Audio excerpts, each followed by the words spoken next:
இந்த பாடல்களிடத்தின் அடுத்த பாடலாக பாடல் எண் 142 பாடுவோம். Song number 142.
இந்த பாடல் கூட்டத்தின் கடைசி பாடலாக பாடல் எண் 278 பாடல் பாடுவோம். Song number 278.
இந்த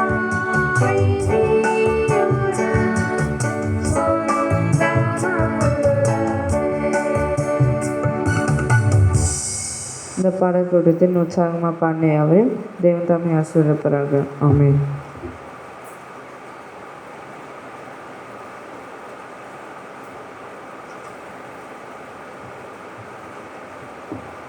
இந்த நல்ல ஒரு ஆராதனை ஆரம்பிக்கும் மனமாக யாரும் விரும்பி நின்று சீயோனின் கீதங்கள் இந்த பாடலின் 295வது பாடலை ஆரம்ப பாடலாக பாடுவோம். Song number 295.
இந்த நல்ல ஒரு ஆராதனை ஆரம்பிக்கும் மனமாக ராஜன் ஆரம்ப ஜெபத்தை ராஜன் அங்கிள் ஏறெடுப்பான்னு கேட்டுங்க.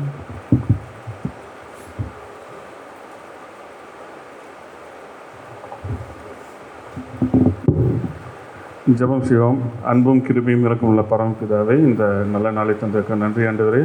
ஆண்டவரே, இந்த வாரம் முழுவதும் உங்களுடைய பிரச்சனை எங்களோடு இருந்து எங்களை வழிநடத்தி வந்திருக்க நன்றி ஆண்டவரே. நாங்கள் செய்கிற ஒவ்வொரு காரியத்திலும் இருந்து நாங்கள் எல்லாத்தையும் நன்மையாக காணத்தக்கதை தந்தது சாகிக்க நன்றி ஆண்டவரே. நல்ல சுகத்தையும் பெல்த்தையும் தந்தீங்க, நல்ல ட்ராவலிங் மெசேஜ் தந்தீங்க, நன்றி ஆண்டவரே.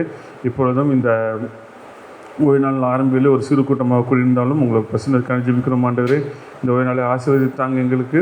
இந்த ஓய்வு நாளில் படிக்கிற ஒவ்வொரு காரியங்களும் நீங்கள் தான் எங்களுக்கு ஆசீர்வாதமாக தரும்படி ஜெபிக்கணும் ஆண்டவர். எங்களுக்கு தேவையான காரியங்களாக இருக்க கிருபை செய்யுங்க ஆண்டவர். இப்போதும் பேச போகிற மகனை ஆசீர்வதிங்க. உங்களுடைய வார்த்தையை அவர் வாயிலிருந்து வர கிருபை செய்யுங்க. இயேசு கிறிஸ்து நாமத்திலே ஜெபிக்கிறேன் அன்பா பரமபிதாவே, ஆமென்.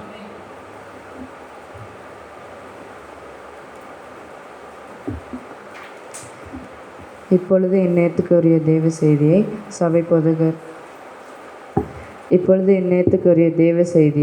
சபை போதகர் எபனேசர் அவர்களால் ஏற்கப்படும்.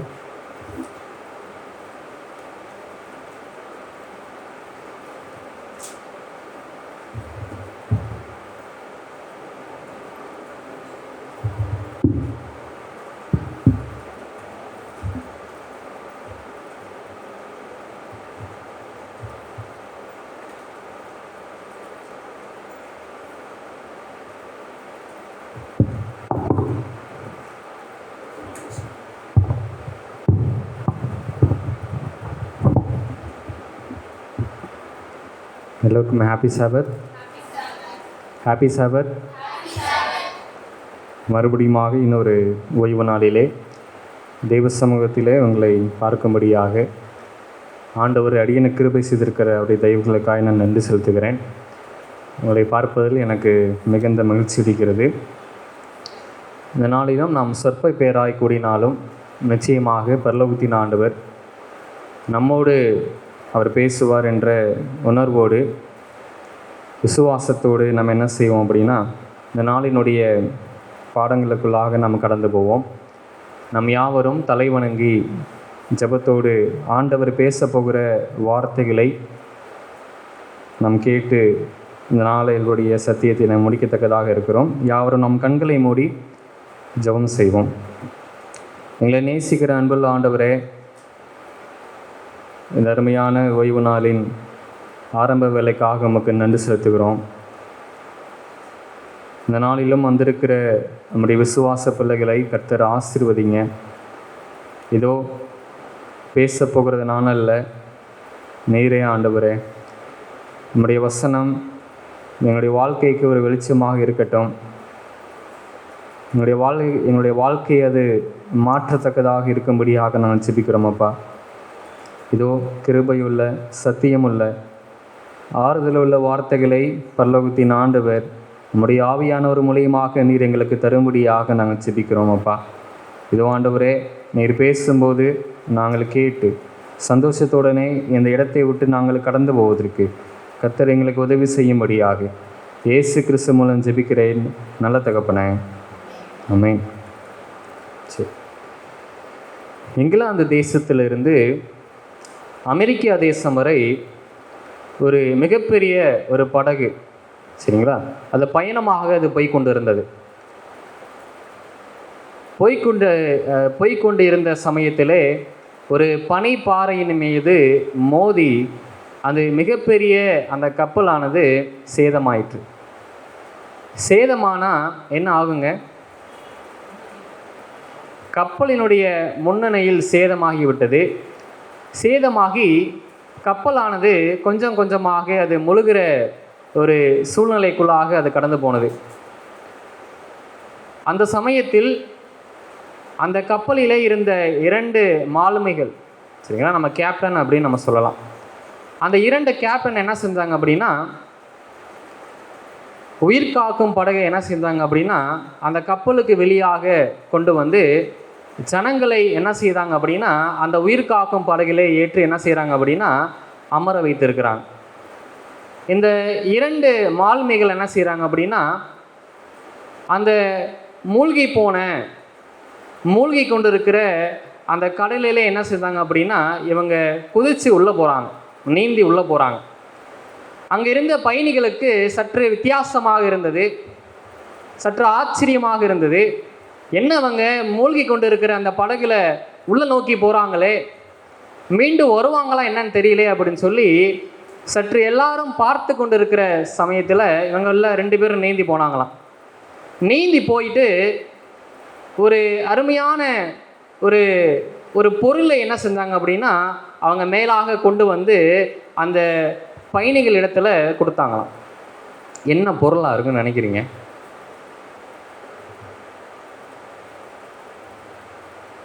சரி, இவங்க ஒரு இடத்துக்கு போகிறாங்க. போகிற சமயத்தில் படகு சேதமாகி கவிழ்ந்து போயிடுச்சு.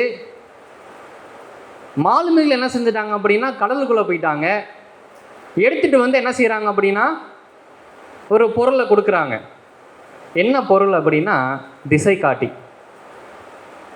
அந்த திசை காட்டி இருந்தால் தான் என்ன செய்ய முடியும் அப்படின்னா, அவங்க போகக்கூடிய இடத்தை சரியான நேரத்துக்கு என்ன செய்ய முடியும் அப்படின்னா கொண்டு போக முடியும். அந்த படகு திசை காட்டி இல்லை அப்படின்னா என்ன செய்ய முடியாது, அவங்களால போகிற இடத்துக்கு போக முடியாது, வேறொரு இடத்துக்கு போயிடுவாங்க.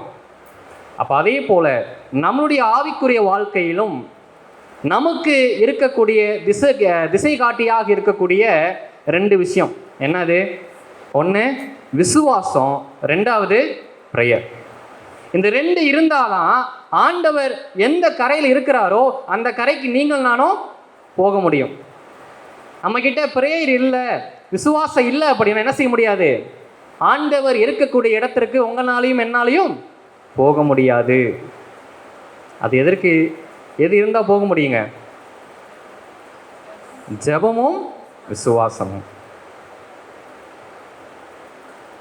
மார்க்கு 4 அதிகாரம் வசனம் 7.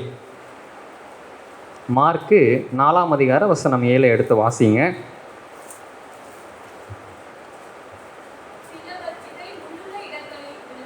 ம் ம் ம் ம் ம் சரி, போதும். இந்த சம்பவத்தை நம்ம அநேக முறை என்ன செஞ்சுருப்போம் அப்படின்னா நம்ம படிச்சிருப்போம். சரிங்களா? இந்த சம்பவம் உங்களுக்கு நன்றாக தெரிந்திருக்கக்கூடிய ஒரு காரியங்கள் தான். ஒரு விதை இருந்தது. அந்த விதை பலதரப்பட்ட இடத்துல என்ன செய்யுது அப்படின்னா அந்த விழுகிறது. எங்கே விழுகுது?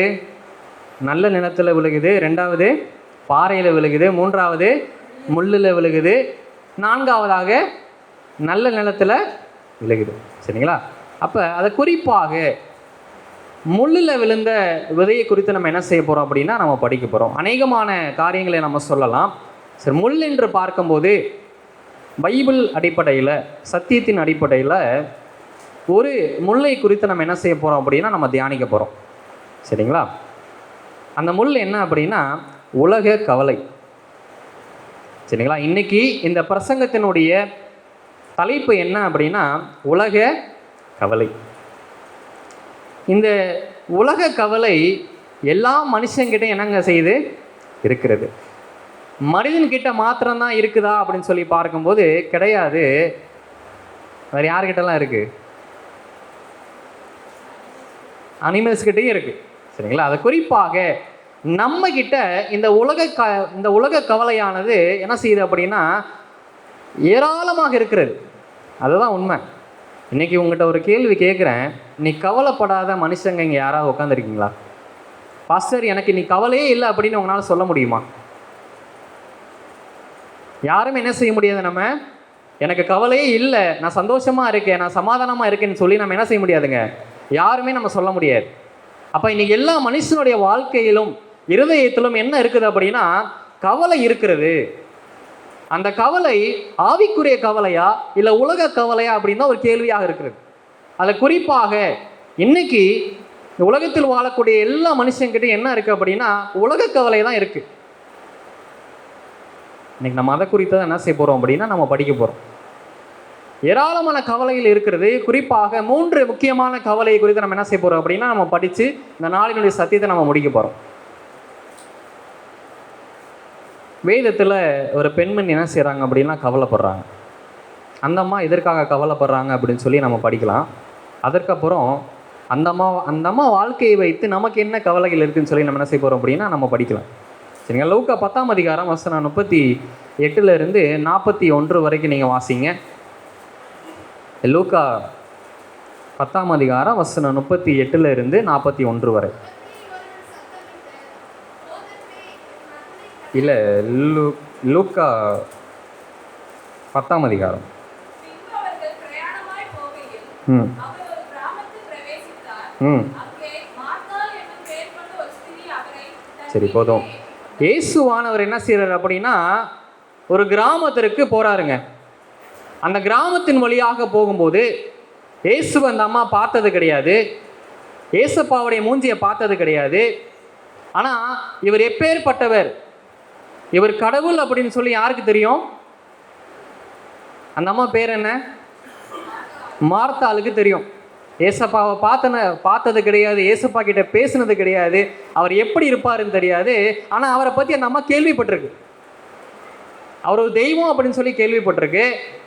அந்த கடவுள் என்னுடைய வீட்டுக்கு வந்தால் ரொம்ப நல்லா இருக்குன்னு சொல்லி அந்த அம்மா விசுவாசிக்கிறாங்க. அப்போ அந்த வழியாக போகும்போது என்ன செய்கிறாங்க அப்படின்னா ஆண்டவரை கேட்டுக்கொள்கிறாங்க. என்ன கேட்டுக்கொள்கிறாங்க? ஆண்டவரே என்னுடைய வீட்டுக்கு வந்துட்டு போங்கப்பா அப்படின்னு கேட்டுக்கொள்கிறாங்க. ஆண்டவர் கேட்ட மாத்திரத்தில் என்ன செய்கிறார் அப்படின்னு சொல்லி பார்க்கும்போது தொடர்ந்து வாசிக்குமா. சரி, அந்த அம்மா மார்த்தாள், அந்த அம்மாவுக்கு இன்னொரு தங்கச்சி இருக்காங்க. அவங்க பேர் என்னது? மரியாள். இந்த சம்பவம் உங்களுக்கு எல்லாருக்கும் தெரியும். சரிங்களா? நான் தொடர்ந்து வாசிப்போம். ம் சரி, மரியாள் இயேசுனுடைய பாதத்தருகே உட்கார்ந்து ஆண்டவர் பேசக்கூடிய ஆலோசனைகளையும் உபதேசங்களையும் என்ன செய்கிறா அப்படின்னா அவள் கேட்டுக்கொண்டு இருக்கிறா. சரிங்களா? யார் கேட்டுக்கொண்டு இருக்கிறா? மரியாள். சரி. ம் சரி. மார்த்தாளோ பற்பல வேலைகளை செய்வதில் மிகவும் வருத்தமடைந்து அவரிடத்தில் வந்து, ஆண்டவரே, நான் தனியே வேலை செய்யும்படி என் சகோதரி என்னை விட்டு விட்டு வந்திருக்கிறதை குறித்து உமக்கு கவலை இல்லையா?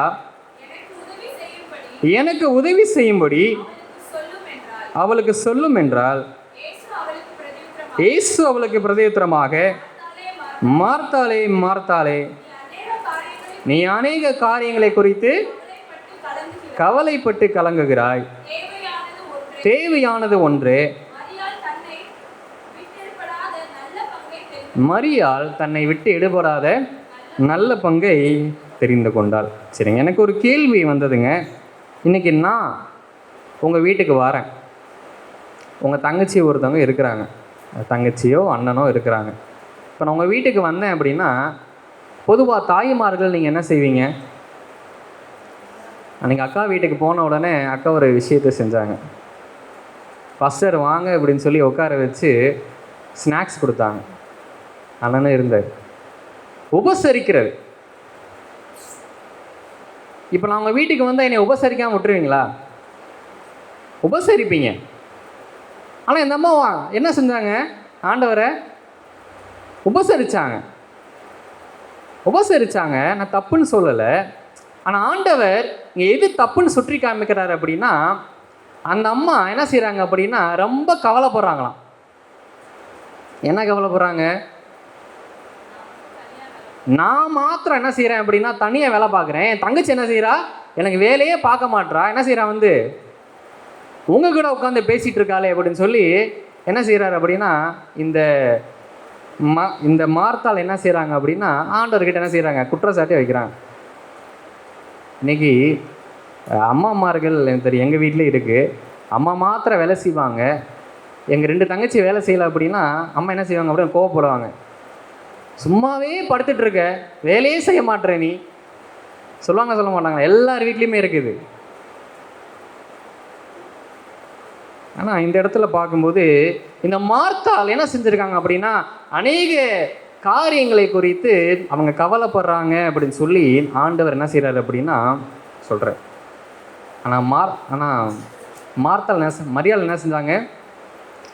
ஆண்டவருடைய பாதத்தில் உட்காந்து அவருடைய வசனத்தை அவர்கள் கேட்டுக்கொண்டு இருந்தார்கள். இங்கே இந்த பெண்மணிக்கு என்ன கவலை? என்ன கவலை? கேட்கல. என் தங்கச்சி எனக்கு உதவி செய்ய மாட்டா, நான் மாத்திரம் என்ன செய்கிறேன் அப்படின்னா சமைச்சிட்டு இருக்கேன், தண்ணி கொடுக்க மாட்டா, பாத்திரத்தை எடுத்து வைக்க மாட்டா, சமைக்க மாட்டா, சும்மா உட்காந்துருக்கா. நமக்கு இப்படி ஒரு கவலை. இன்னைக்கு இந்த அம்மாவை போல எத்தனையோ பெண்களுக்கும் சரி, ஆண்களுக்கும் சரி, வாலிப பிள்ளைகளுக்கும் சரி, சிறு பிள்ளைகளுக்கும் சரி ஏராளமான கவலைகள் இருக்கு. உண்மைதானே? அந்த அம்மாவுக்கு அந்த கவலை. இன்னைக்கு நீங்கள் பட்டியல் போட்டு பார்த்துக்கங்க, ஒவ்வொரு நாளும் நம்ம எதற்கெல்லாம் கவலைப்படுறோம் அப்படின்னு சொல்லி. இந்த உலகத்தில் அற்ப காரியங்க, சிறு சிறு காரியம், உலகத்தின் காரியங்களுக்கு நம்ம என்ன செய்கிறோம் அப்படின்னா கவலைப்பட்டு கலங்குகிறோம்,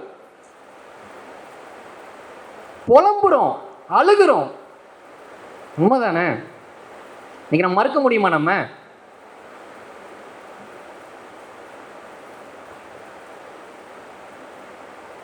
ஆண்டவர் சொல்றாரு, தேவையானது ஒன்றே.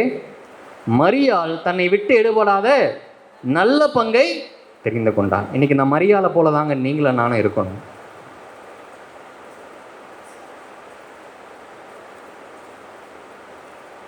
ஜார்ஜ் முல்லர் யாருக்கெல்லாம் தெரியும்? இந்த ஜார்ஜ் முல்லர் என்பவர் மிகப்பெரிய ஒரு பிரசங்கியார், மிகப்பெரிய ஒரு ஜெப வீரன். அவர் சொல்கிறாரு,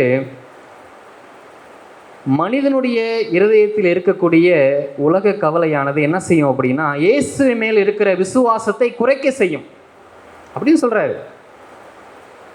நீங்கள் கவலைப்பட்டீங்க அப்படின்னா இயேசுவை நம்ப மாட்டீங்க, இயேசுப்பா விசுவாசிக்க மாட்டீங்க, இயேசுப்பா விட்டு நீங்கள் வழி போயிடுவீங்க.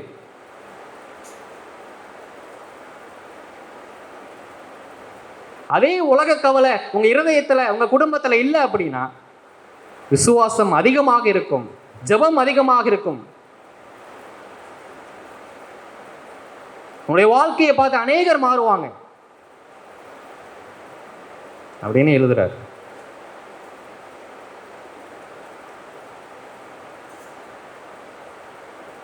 எடுத்துக்கோங்க, இன்னைக்கு கவலையினால மனுஷனுடைய உடம்பு எவ்வளோ ஒரு பாதிப்புக்குள்ளாக மாறுதுன்னு சொல்லி யோசிப்பாங்க. நிறைய கவலை இருக்கலாம்.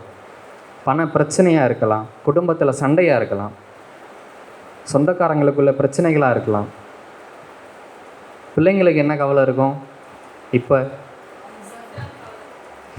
எக்ஸாம் கவலை, என்ன கொஸ்டின் பேப்பர் வரப்போதோ, எப்படி கேட்க போகிறாங்களோ தெரில அப்படின்னு கவலை. அதே நீங்கள் பெற்றோர் எடுத்துக்கிட்டீங்க அப்படின்னா, பிள்ளைகளை எப்படி வளர்க்க போகிறோமோ, எப்படி கரை சேர்க்க போகிறோமோ, நல்ல ஒழுக்கத்தோடு வளர்க்கணும் பிள்ளைகளை, கவலை இருக்கும்ல. எல்லா பெற்றோருக்குமே அந்த கவலை இருக்கும். எதிர்காலத்தில் பிள்ளைகளை நம்ம என்ன படிக்க வைக்கணும், படிக்க வைத்தால் மாத்திரமல்ல, நல்ல இடத்துல என்ன செய்யணும், பிள்ளைய திருமணம் பண்ணி கொடுக்கணும். முக்கியமாக பிள்ளைகள் ஆவிக்குரிய வாழ்க்கையில் வளரணும், பைபிள் படிக்கணும், வேதம் வாசிக்கணும், என் பிள்ளை ப்ரேயர் பண்ணணும். நிறைய கவலை இருக்கும்.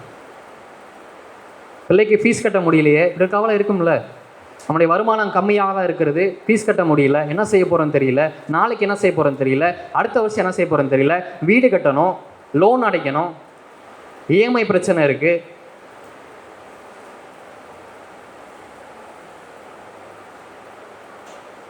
இன்னொன்று, இதை காட்டிலுங்க நம்ம என்ன செய்கிறோம் அப்படின்னா, இன்னொருத்தவங்க நம்மளை தரைக்குறைவாக நம்மளை பின்னாடி இருந்து பேசும்போது அதை குறித்து நம்ம ரொம்ப அதிகமாக கவலைப்படுறோம்.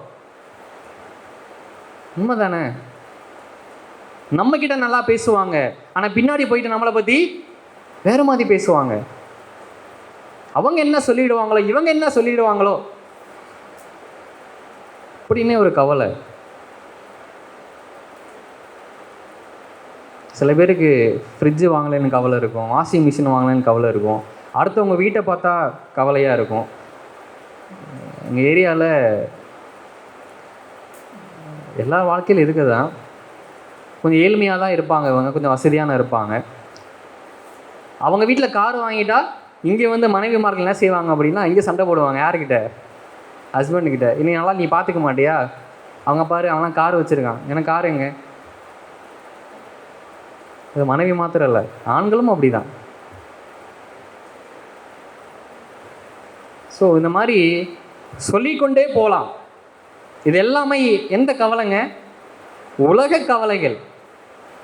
இந்த உலகத்திற்காக, உலகத்தில் இருக்கக்கூடிய இந்த பொருட்களுக்காக நம்ம என்ன செய்கிறோம் அப்படின்னா, ஆசை பாசங்களுக்காக, இச்சைகளுக்காக என்ன செய்கிறோம் அப்படின்னு நம்ம கவலைப்படுறோம். இன்னைக்கு இந்த ஒரு சீசனில் ஒரு பெரிய கவலை இருக்குது. அது இன்றைக்கி குறிப்பாக ஒரு கவலை இருக்குது. நிறைய பேருக்கு ஐபிஎல் டிக்கெட் கிடைக்கலன்னு நிறைய கவலை. இன்றைக்கி ஐபிஎல் டிக்கெட்டை பார்த்தீங்க அப்படின்னா 10,000 20,000 கொடுத்து என்ன செய்கிறாங்க, சம்பாதித்த பணத்தெல்லாம் என்ன செய்கிறாங்க அப்படின்னா வாங்குறாங்க. இன்றைக்கி கவலை. இன்றைக்கி ஃப்ரெண்ட்ஸுக்குள்ளே பார்த்தீங்கன்னா பேசிப்பாங்க, இன்னைக்கு கிடைக்கல மனுஷன், இன்றைக்கி இவங்க ஏமாத்துறாங்க அப்படி இப்படின்ட்டு, கிடைக்கலையே, போக முடியலையே அப்படின்னு.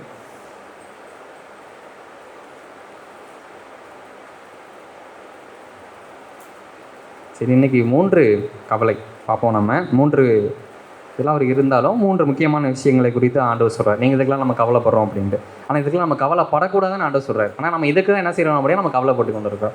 சரிங்களா? வாசிப்போம். நீதிமொழிகள் 2:25. நீதிமொழிகள் 2ஆம் அதிகாரம் வசனம் 25. அதற்கு முன்னாடி ஒரு காரியம். வாசிங்க. நீதிமொழிகள் 2ஆம் அதிகாரம் வசனம் 25. 2:22. சரி, அந்த வசனம் இல்லை. அந்த வசனம், மனுஷனுடைய இதயத்தில் இருக்கக்கூடிய கவலை அவனை ஒடுக்கும் அப்படின்னு சொல்லி அந்த வார்த்தை வரும். சரிங்களா? என்னத்தை ஒடுக்குமா? மனுஷனுடைய இருதயத்தில் இருக்கக்கூடிய கவலை அவனை ஒடுக்கும் அப்படின்னு சொல்லி வேதம் வசனம் சொல்லுகிறது. சரீரத்தை ஒதுக்கும். வேறங்க, சமாதானம் இருக்காது. உங்கள் மனசில் கவலை இருந்தால் என்ன இருக்காது அப்படின்னா, உங்ககிட்ட சமாதானம் இருக்காது, உங்கள் குடும்பத்தில் சமாதானம் இருக்காது. நீங்கள் என்ன செய்வீங்க அப்படின்னா, உங்களுடைய கோபத்தை நீங்கள் என்ன செய்வீங்க, உங்களுடைய வீட்டில் காண்பிப்பீங்க, உங்கள் பிள்ளைங்கிட்ட காண்பிப்பீங்க. தூக்கம் இருக்காது, நிம்மதியான தூக்கம் இருக்காது. தவறான பழக்க வழக்கங்களுக்குள்ள என்ன செய்வோம் அப்படின்னு நம்முடைய கைகளும் நம்முடைய கால்களும் நம்முடைய கண்கள் என்ன செய்யும் அப்படின்னு விரைந்து போகும். தூங்க மாட்டோம். தூங்காதனால என்னங்க ஏற்படும்? நமக்கு உடல்ல என்ன பிரச்சனை ஏற்படும்? என்ன ஏற்படும்? உங்க தெரிஞ்ச விஷயத்த சொல்லுங்க. ஹெட்டேக் வரும், தலைவலிக்கும் சொல்றாங்க. வேற நிறைய பிரச்சனை வருமலங்க. தலைவலிக்கும், காய்ச்சல் வரும், தூக்கம் வராது, மன அழுத்தம் ஏற்படும். மன அழுத்தம் ஏற்பட்டால் என்ன ஆகும்? ஹார்ட் அட்டாக் வரும். இன்னைக்கு நிறைய பேர் இன்னைக்கு எப்படி இறக்குறாங்க அப்படின்னா மன அழுத்தம்.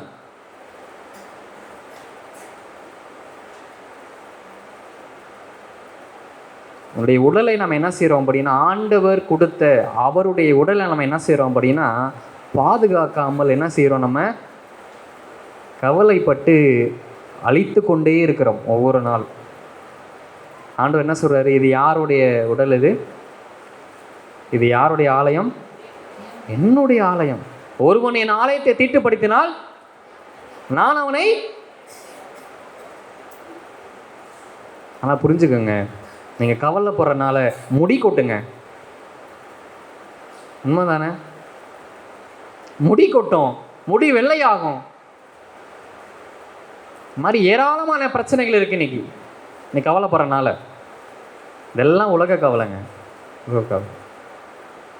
மெயின் ரீசன் சமாதானம் இருக்காது. சமாதானம் இருக்காது. ஆண்டவர் தான் சொல்றாரு, சமாதானம் இருக்காது. வாசிப்போம். முதலாவது, நம்ம எதுக்காக கவலைப்படுறோம்? ஆதியாகமம் 45:20. நான் கொஞ்சம் சீக்கிரமாக போகிறேன். ஆதியாகமம் 45:20. முதல் கவலை. ஆண்டவர் சொல்றாரு, உங்கள் தட்டு முட்டைகளை குறித்து நீங்கள் கவலைப்படாதிருங்கள். தட்டு முட்டைகள்லாம் என்னங்க? திங்ஸ். நாம் வைத்திருக்கக்கூடிய பொருட்கள். அது ஃப்ரிட்ஜாக இருக்கட்டும், வாஷிங் மிஷினாக இருக்கட்டும், சோஃபாவாக இருக்கட்டும், பணமாக இருக்கட்டும், எதை வேணா இருக்கட்டும், காராக இருக்கட்டும், எதை வேணா இருக்கட்டும். நம்ம என்ன செய்யக்கூடாதுங்க? நம்முடைய தட்டு முட்டைகளை குறித்து நம்ம கவலைப்படக்கூடாது. ஆனால் நம்ம என்ன செய்கிறோம் அப்படின்னா அதை குறித்து மாத்திரமே என்ன செய்கிறோம் அப்படின்னு நம்ம கவலைப்படுகிறோம். உண்மைதானே? இன்னைக்கு மனிதனை நேசிக்காமல் நாம் வாங்கியிருக்கக்கூடிய பொருளை நாம் நேசிக்கிறோம். அதனால தான் என்ன ஆகுது அப்படின்னா, என்னங்க ஆகுது?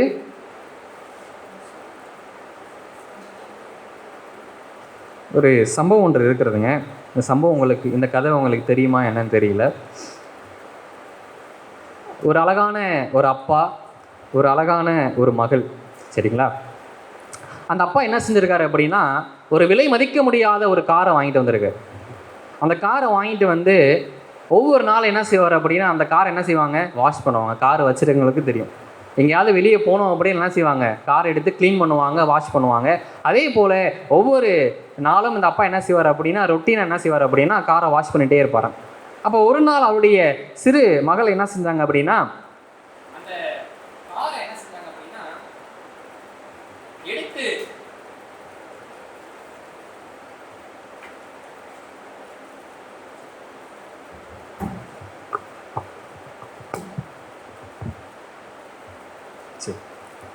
அந்த சிறு மகள் என்ன செஞ்சாங்க அப்படின்னா, அந்த காருக்கிட்ட, அப்பாவுடைய புது காருக்கிட்ட விளையாண்டுட்டு இருக்காங்க. விளையாண்டுக்கிட்டு இருக்கும்போது பொதுவாக சின்ன பிள்ளைங்க என்ன செய்வாங்க? ஏதாவது கையில் கிடச்சி என்ன செய்வாங்க? ஏதாவது சின்ன ஒரு பொருள் கிடைச்சா என்ன செய்வாங்க? எடுத்து விளையாண்டே இருப்பாங்க. அப்போ இந்த மகள் என்ன செஞ்சுட்டாங்க அப்படின்னா, அப்பாவுடைய கார் என்ன செஞ்சுட்டாங்க அப்படின்னா கல் எடுத்து ஸ்க்ராட்ச் பண்ணிட்டாங்க. அதை பார்த்த உடனே அப்பாவுக்கு தாங்க முடியாத கோபம். 1 கோடி போட்டு இந்த காரை வாங்கியிருக்கேன், ஒவ்வொரு நாளும் என் பொண்டாடியை பார்க்குற மாதிரி என்ன செய்கிறேன் நான், அவ்வளோ சுத்தமாக நான் பார்த்துட்டு இருக்கேன் அந்த காரை. நான் இந்த சின்ன பிள்ளை என்ன செஞ்சுட்டா, ஸ்க்ராட்ச் பண்ணிட்டாலே அப்படின்னு சொல்லி அப்பாவுக்கு தாங்க முடியாத கோபம் என்ன செஞ்சிட்டாரு அப்படின்னா அந்த பிள்ளையோட கையை உடைச்சிட்டார். எந்த கையில் அந்த பொண்ணு வந்து கிறுக்குனாலும் அந்த கையை உடைச்சிட்டார் கோவத்தினால. உடைச்ச மாத்திரத்தில் அந்த பிள்ளைனால தாங்க முடியல, வலியை துடிக்கிறா. அப்போ அப்பா என்ன செய்வார்? ஹாஸ்பிட்டலுக்கு எடுத்துகிட்டு போகிறார் பிள்ளைய. எடுத்துகிட்டு போயிட்டு கை என்ன ஆயிடுச்சு, உடஞ்சிருச்சு. டாக்டர் சொல்லிட்டாங்க இனிமேல் என்ன செய்ய முடியாது அப்படின்னா அந்த கையை சரி பண்ண முடியாது அப்படின்னு சொல்லிட்டாங்க. அதுக்கப்புறம் அப்பா உள்ளே போகிறாரு மகளை பார்க்குறதுக்கு போகிறாரு. அப்பா கிட்ட கேட்குறா அந்த அப்பா இந்த கை எனக்கு சீக்கிரமாக சரியாயிருமாப்பா, நம்ம சீக்கிரமாக வீட்டுக்கு போயிடுவோம்ப்பா அப்படின்னு சொல்லி என்ன செய்கிறாங்க அப்படின்னா அப்பா கிட்ட அந்த மகள் அழுகையோடு கேட்குறாளாம், ஏன்ப்பா இந்த கை சரியாயிருமலப்பா அப்படின்ட்டு. அந்த அப்பானால பேச முடியல, கண்ணில் இருந்து தண்ணி தாரையாக ஓடுகிறது. அப்பா வெளியே வந்து பேச முடியாமல் என்ன செஞ்சார் அப்படின்னா ஓடி போகிறாரு. எங்கே போகிறாரு அப்படின்னா அந்த காரில் இருக்குல்ல, அந்த கார்கிட்ட ஓடி போயிறானா என்ன பண்ணுறாரு அப்படின்னா அந்த காரை எட்டி உதைக்கிறாரு, கல்லை வச்சு நொறுக்கிறார். இந்த கார்னால தானே என்னுடைய பிள்ளையோடைய கை போயிடுச்சு. அதுக்கப்புறம் இந்த கை என்ன செய்யாதுங்க, வராது.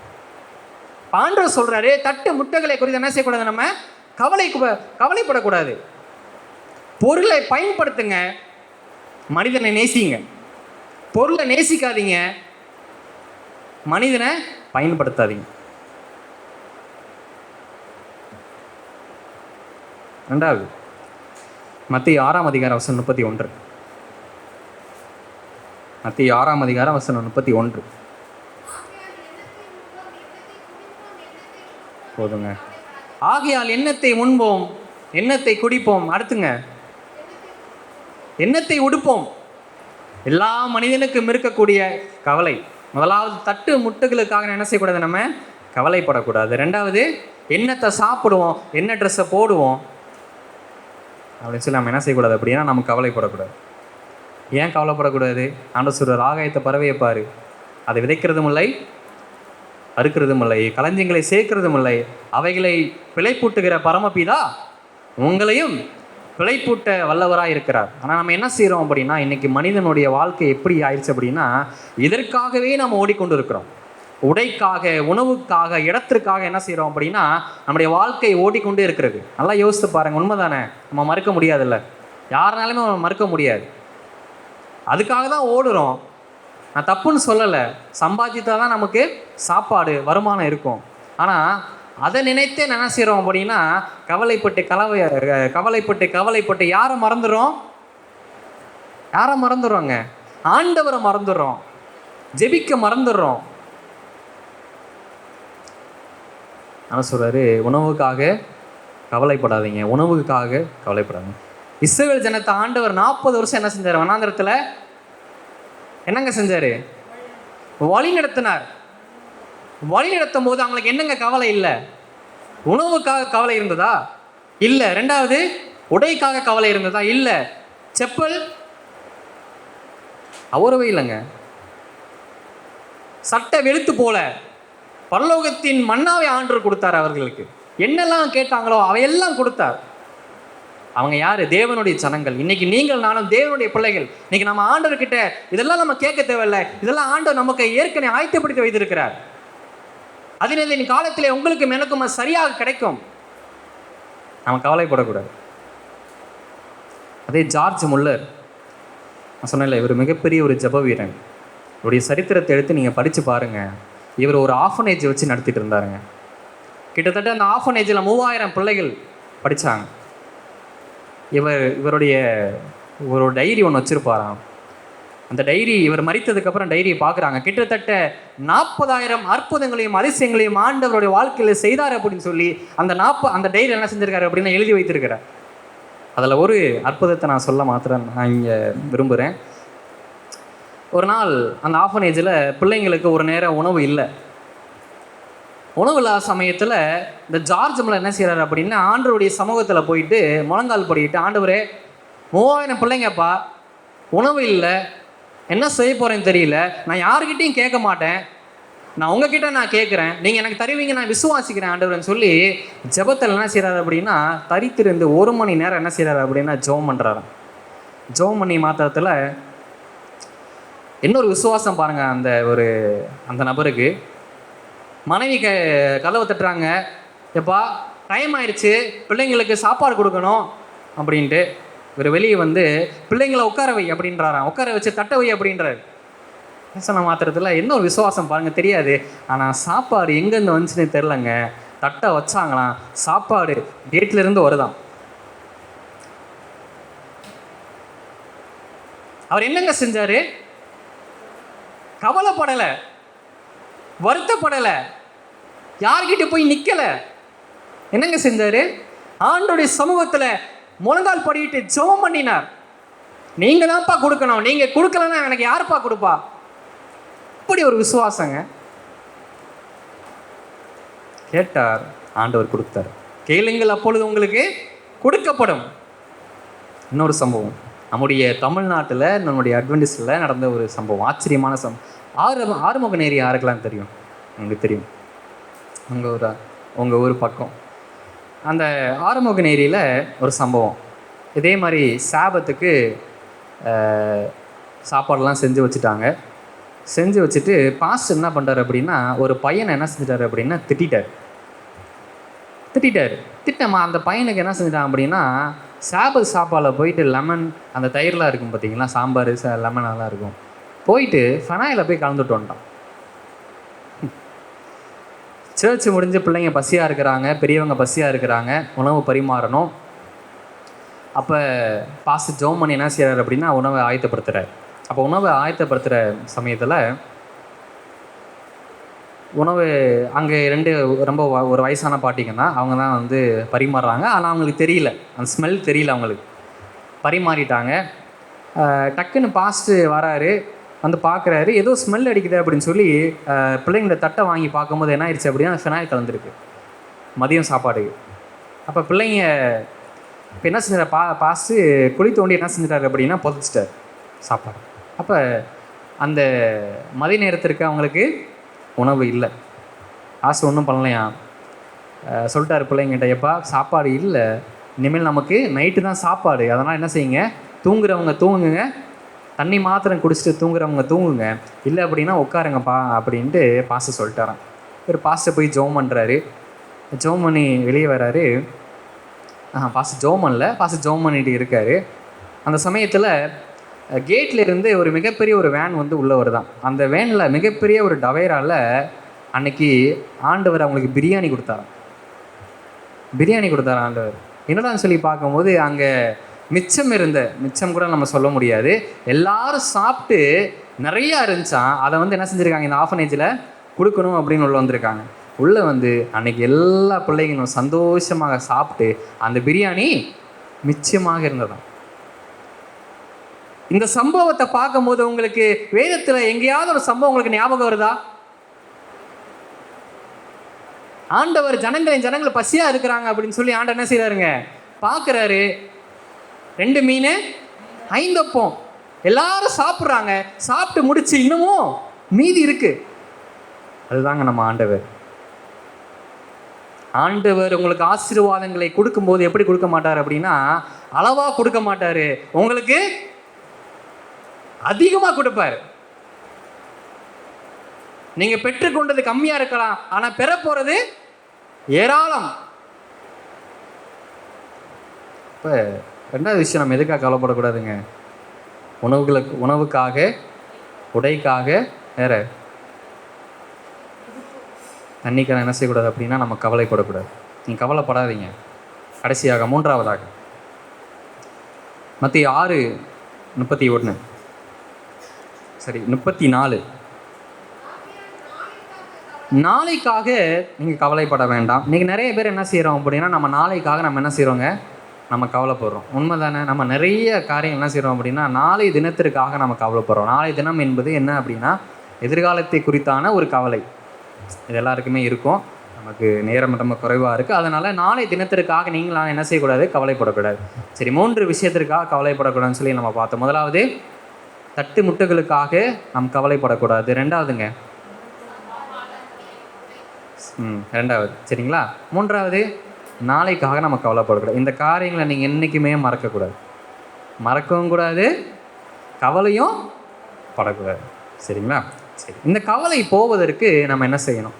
என்ன பாஸ்டர் கவலைப்படக்கூடாதுன்னு சொல்கிறீங்க, ஆண்டவரும் கவலைப்படக்கூடாதுன்னு சொல்கிறாரு, வேதமும் அப்படி தான் சொல்லுது. ஆனால் இதற்கு தீர்வு இருக்கணும்ல, சொல்யூஷன் இருக்கணும்ல. சொல்யூஷன் இருக்குங்க. இதை நீங்கள் செஞ்சீங்க அப்படின்னா உங்கள் கவலை எல்லாம் பறந்து போயிடும். சரிங்களா? இந்த 3 விஷயம் மாத்திரம் இல்லை, எல்லா கவலையும் என்ன செஞ்சுங்க, பறந்து போகும். சரிங்களா? பிலிப்பியர் 4:6. பிலிப்பியர் 4:6 ஆண்டவர் சொல்லுகிறார், நீங்கள் ஒன்றுக்கும் கவலைப்படாமல் எல்லாவற்றையும் குறித்து உங்கள் விண்ணப்பங்களை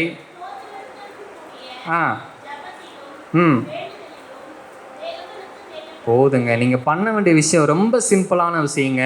உங்கள் ஜெபத்தில் ஆண்டவர்கிட்ட உங்கள் கவலை என்ன செய்யுங்க, நீங்கள் சொல்லிடுங்க. இன்றைக்கி நமக்கு ஒரு கவலை இருக்குது அப்படின்னா நமக்கு நெருக்கமானவங்கிட்ட என்ன செய்வோம்னாமா, ஃபோன் பண்ணி என்ன செய்வோம், நம்ம பேசுவோம், ஷேர் பண்ணுவோமா இல்லையா? அவங்ககிட்ட சொல்லிட்டா எனக்கு கொஞ்சம் மனசு கொஞ்சம் நிம்மதியாக இருக்கும், என் பாரத்தெல்லாம் இறக்கி வச்ச மாதிரி இருக்கு, நம்ம சொல்லுவோமா இல்லையா? மனுஷங்கிட்ட சொல்லாதீங்க. மனுஷன் என்னைக்கு இருந்தாலுமே ஆபத்தானவன், என்னைக்கு இருந்தாலுமே அது டேஞ்சர் தான். ஆனால் அவங்க கவலையெல்லாம் யார்கிட்ட சொல்லுங்கள், ஆண்டவர்கிட்ட சொல்லுங்கள். ஜெபத்தில் விசுவாசமாக, உறுதியாக, நம்பிக்கையுடன் நீங்கள் என்ன செய்யணும் அப்படின்னா, ஆண்டவரே எனக்கு இப்படிலாம் இருக்குப்பா, இப்படிப்பட்ட பிரச்சனை இருக்குப்பா, இதை சரி பண்ணுங்க, அப்போ இதெல்லாம் சரி பண்ணுங்கப்பா அப்படின்னு சொல்லி நீங்கள் ஆண்டவர் சமூகத்தில் நீங்கள் பேசுனீங்க அப்படின்னா ஆண்டவர் நிச்சயமாக என்ன செய்வாருங்க, என்ன செய்வாருங்க? வாங்க பின்னாடி இப்போ வாசிப்போம், தொடர்ந்து வாசிங்க. என்ன செய்வாருன்னு சொல்லி பார்ப்போம். அப்பொழுது எல்லா புத்திக்கும் மேலான தேவ சமாதானம் உங்கள் இருதயங்களையும் உங்கள் சிந்தைகளையும் கிறிஸ்து இயேசுவுக்குள்ளாக காத்துக்கொள்ளுங்க. என்ன ஒரு ஆசீர்வாதங்க ஆண்டவர் இன்னைக்கு உங்களுக்கும் எனக்கும் கொடுத்துருக்கிறாரு. நீங்கள் ஆண்டவர்கிட்ட ஜெபித்து உங்களுக்கு கவலைகள் எல்லாம் சொல்லும் போது எல்லா புத்திக்கும் மேலான தேவ சமாதானம் உங்கள் இருதயங்களையும் உங்கள் குடும்பங்களையும் உங்கள் பிள்ளைகள் மத்தியிலும் அது ஆசீர்வாதமாக இருக்கும். அடுத்து என்ன சொல்றாரு பார்த்து, உங்கள் சிந்தைகளிலும் இருக்கும். ஃபஸ்ட்டு இருதயத்தில் சமாதானம் இருக்கும், 2வது சிந்தையும் அதை காத்துக்கணும். ஆனால் இப்படிப்பட்ட மேலான ஆசீர்வாதத்தை பரலோகத்தின் ஆண்டவர் உங்களுக்கும் எனக்கும் கொடுத்துருக்கிறார். அதனால் இந்த நாளில் ஆண்டவர் நம்மோடு பேசியிருக்கிறாருங்க. ஆண்டவர் தானே பேசினார், விசுவாசிக்கிறீங்களா? ஆண்டவர் தானே பேசினார். ஆண்டவர் உங்ககிட்ட பேசுகிறாருங்க. எப்பா டெய்லியும் ஒரு ஃபோன் கால் பண்ணு எனக்கு. ஆண்டவர் அதை விரும்புகிறார். டெய்லியும் காலையில் என்ன செய்யுங்க, நீங்கள் காலையில் மாத்திரம் இல்லை, உங்களுக்கு என்னென்ன தேவைப்படுதோ, உங்களுக்கு என்னென்ன கேட்கணுமோ, உங்களுக்கு எதெல்லாம் தேவையோ ஆண்டவருக்கு ஜஸ்ட் ஒரு ஃபோன் கால் பண்ணுங்கள். அவ்வளோதான். ஆண்டவர் எப்போயுமே அட்டெண்ட் பண்ண ரெடியாக இருக்கார், ரெடியாக இருக்கார். ஆண்டவருக்கு நல்லா தெரியுங்க. அங்கே யாரை கூப்பிட்றாரு ஆண்டவர்? மார்த்தாலே, மார்த்தாலே. ஒரு முறை கூப்பிட்டா பிரச்சனை இல்லைங்க, ஆண்டவர் 2 முறை கூப்பிட்றாரு. இன்னைக்கு உங்கள் பேர் சொல்லி ஆண்டவர் 2 முறை கூப்பிட்றாருன்னா உங்ககிட்ட ஆண்டவர் பேசணும்னு நினைக்கிறாருங்க. நீங்கள் அவருக்கு தேவை. நீங்கள் எதையோ நினச்சி கவலைப்பட்டு இருக்கீங்க, ஆண்டவர் சொல்கிறாரு மார்த்தாலே, மார்த்தாலே. அந்த மாதிரி உங்கள் பேரை போட்டுக்கோங்க. ஆண்டவர் உங்கள் பேரை 2 முறை சொல்கிறாரு அப்படின்னா உங்ககிட்ட பேச ஆசைப்படுறாரு ஆண்டவர். ஆனால் நம்ம என்ன செய்ய மாட்டோம், ஆண்டவர்கிட்ட பேச மாட்டோம். ஆண்டவருக்கு அதுதான் மிகப்பெரிய வருத்தமாக இருக்குது.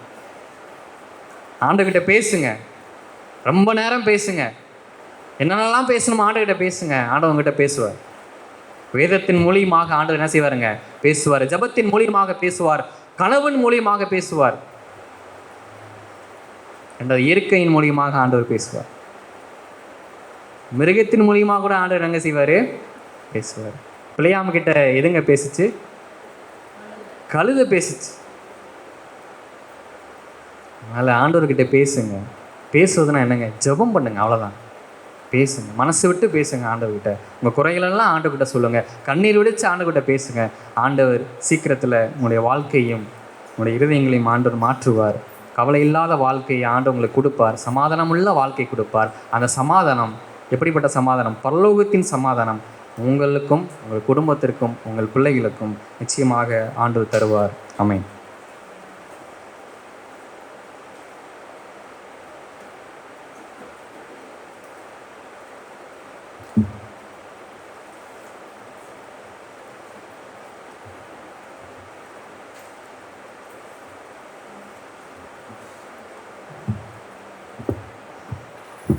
நல்ல செய்தியை எடுத்த சபை போதகர் அவர்களுக்கு நன்றியை தெரிவித்துக் கொள்கிறேன்.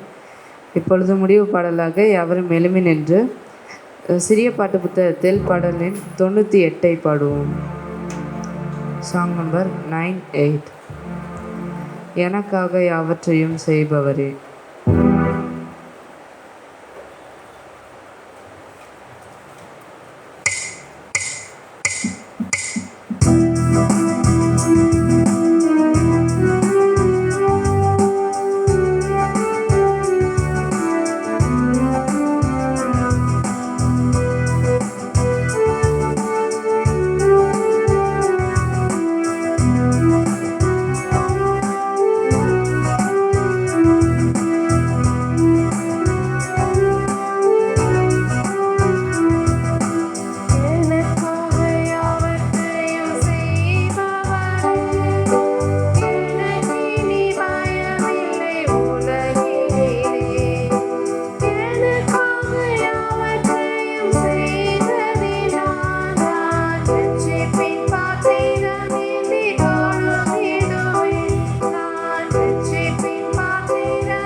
இப்பொழுது இந்த நல்ல ஒரு ஆராதனை முடிவு ஜெபமாக சபை போதகர் எபினேசர் அவர்களால் ஏற்கப்படும்.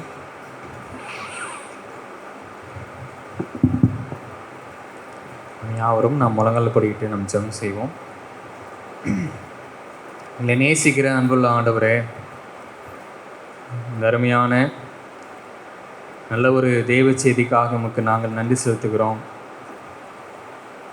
ஆண்டவரே, அருமையான வேத வசனங்களுக்காக,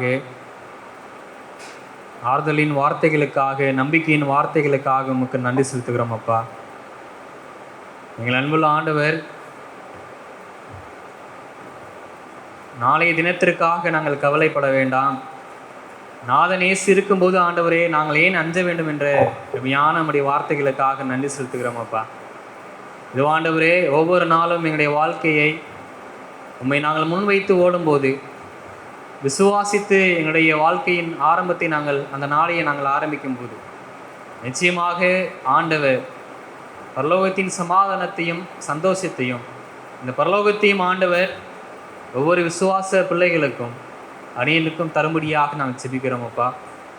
ஆண்டவரே, நாங்கள் இந்த உலகத்தில் இருக்கக்கூடிய உலக கவலைகளுக்காக நாங்கள் கவலைப்பட வேண்டாம் என்று எங்களை மத்தியில் பேசின நம்முடைய தயவுக்காய் நன்றி சுவாமி.